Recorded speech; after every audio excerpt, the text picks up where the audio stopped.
Hello everybody, Patrick Glenn Nichols with Patrick Glenn Nichols Muscle Car Barn Finds, and I'm here today with a very special 67 Chevelle, a street racing legend up here in northwestern Virginia.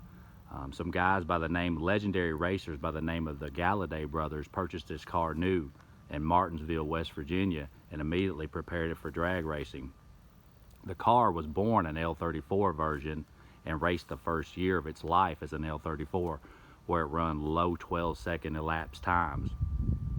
In 1968, they converted the car to an L78 version, and then immediately the car was racing in B stock and Super Stock D, where it run 1160 right off the, according to the word from the owner that had purchased the car. He was aware of the car's entire life, and actually witnessed the car being raced back in the day by these Golliday brothers, and the car ran 1160s with the L78.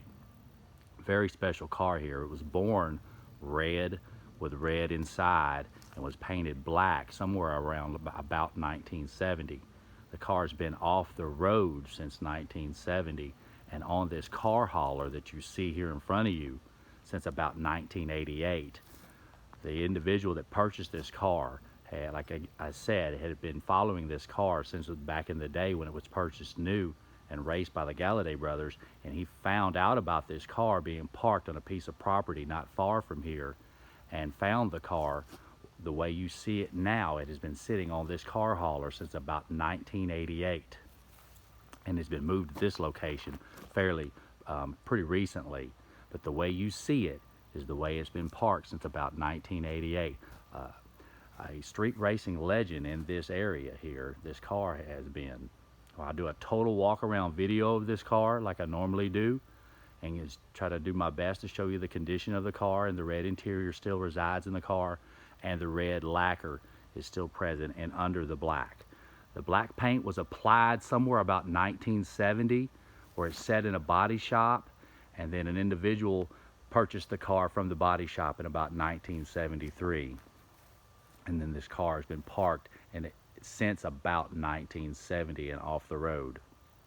So it has 20,000 original miles showing on the odometer, which definitely adds up, being a car that was off the road. It was only driven or drag raced the first 3 years of its life, and then parked since 1970. So here we go. We'll go totally around this car. And like I said, the way you see it is the way it was found and the way it's been sitting on this car hauler since 1988. And you can see the red lacquer right there, the original red, the Super Sport emblem still on the car. The factory quarter panels are still here. This car is pretty much a bare bones Super Sport. I don't see very few options at all, if any, on this car. You can get a good idea of the red lacquer paint and under the black paint.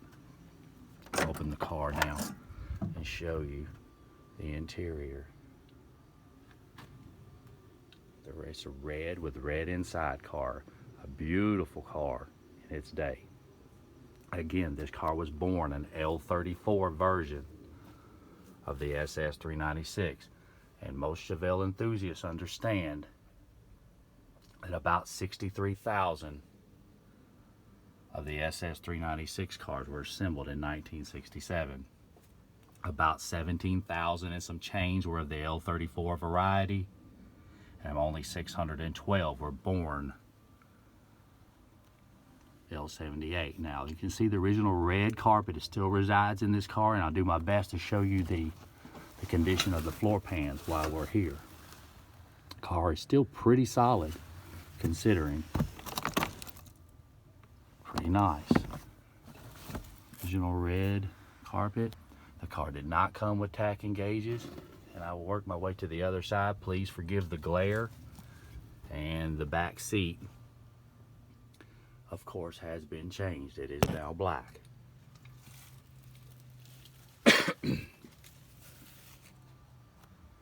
Again, please excuse the glare. I'll do my best to show you this car on this car hauler directly, exactly the way it's been sitting since 1988. pretty solid car. The engine and transmission and rear axle is long gone, but with the race history, there may be a document in this car somewhere, maybe in the bench seat. It's a possibility of that. This is a Baltimore built car. Appears that all four of the T3 headlights still remain on this car. And I will try to climb up on this car now and take a look at the cow tag. Again, this car was purchased new at Wagner Chevrolet in Martinsburg, West Virginia, and immediately prepared for drag racing. And you can see the tow bar still reside on this car. The owner of this car now is just tickled to death to own this car, because he remembered this car being raced in this area since it was new. And when he found out about it, that the car still existed, he could not get there and purchase the car fast enough. And I can totally understand with something that is legendary in a certain area. Everybody has in their area has cars like this that are legendary, you've always heard of, and then to be able to find it again is pretty special. So I'm going to climb up on this car now. The original Super Sport hood is missing, and it looks like the deck lid is as well. And we'll see what we can see under the hood here.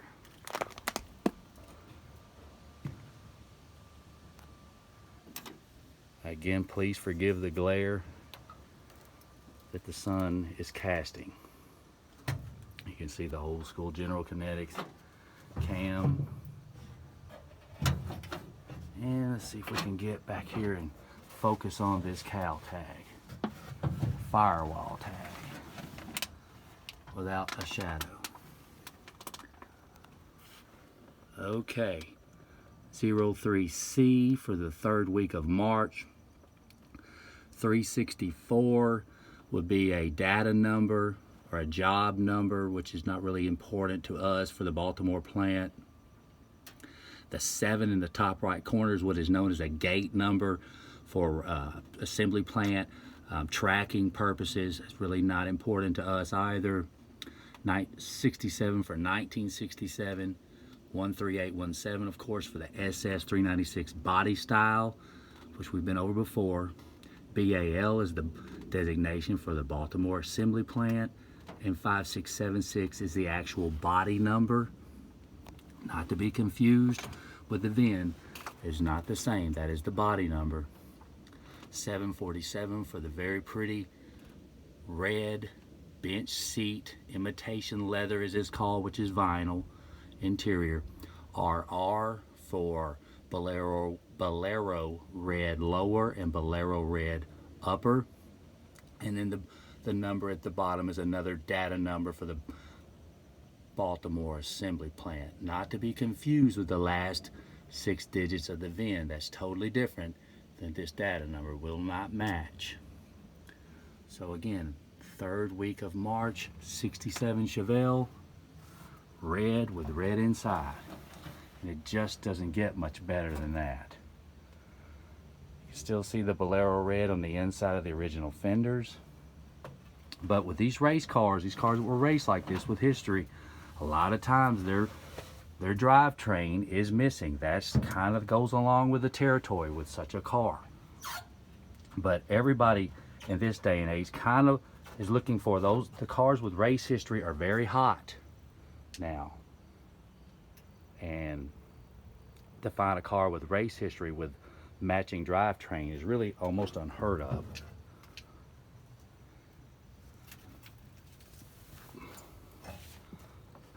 But this car, fairly solid for a car that's been, from what I hear, it's been parked inside and outside some, but from 1988, it has definitely been on this car hauler. And now we'll go around here and check out the rest of the car. The lower portion of the fenders look good. The lower portion of the doors look pretty solid. still see, of course, the red.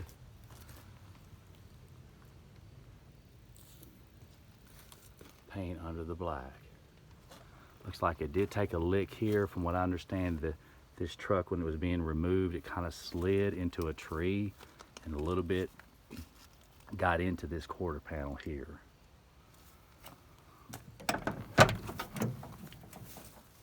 And take out the driver's side.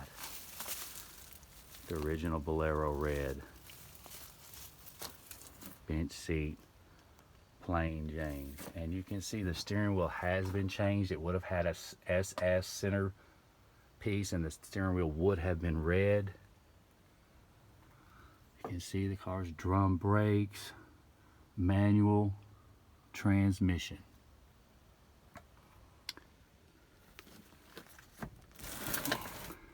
This is the original bench seat, but as you can see, of course, the back seat has been changed. Really nice car here.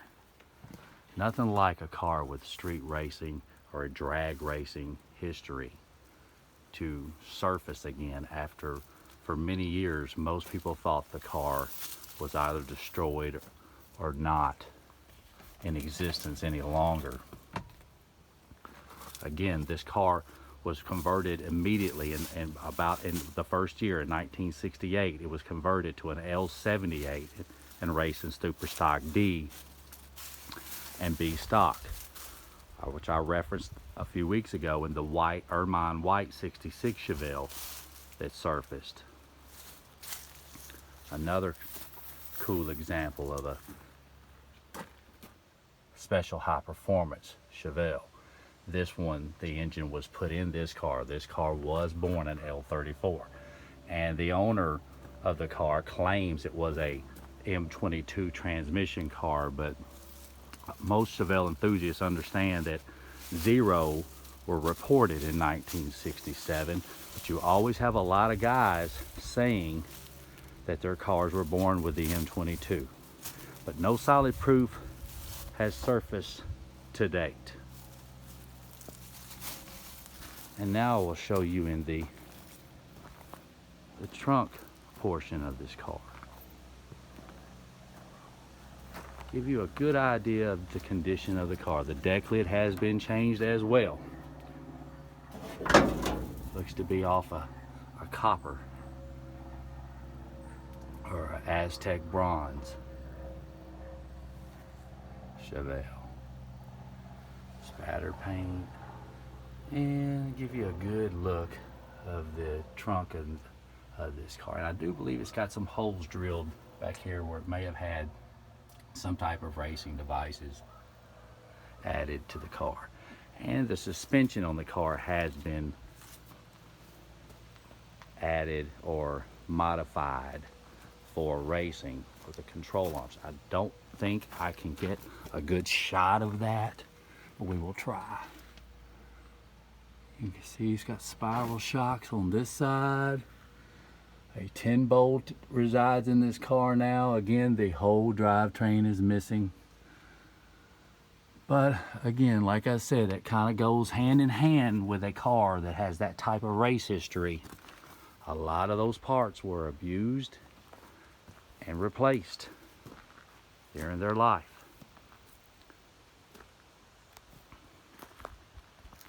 Go around the car one more time if I can for you. And please forgive the glare at the angle that this car is sitting, if there is a glare. The car's pretty solid for a barn find 67 Chevelle that's been off the road since 1970. Really cool Chevelle. Again, I'm up here in northwestern Virginia, a street racing legend, 1967 Chevelle, raced by the Golliday Brothers, which were known in this area for drag racing. This car, the first 3 years of its life, has surfaced and been purchased in the last week or so. I'll do my best now to try to give you a shot of the odometer which I failed to do when I was in here. I know if I can catch that shot or not. Supposedly is 20,000 miles. See what we got there. Right there, 20,779.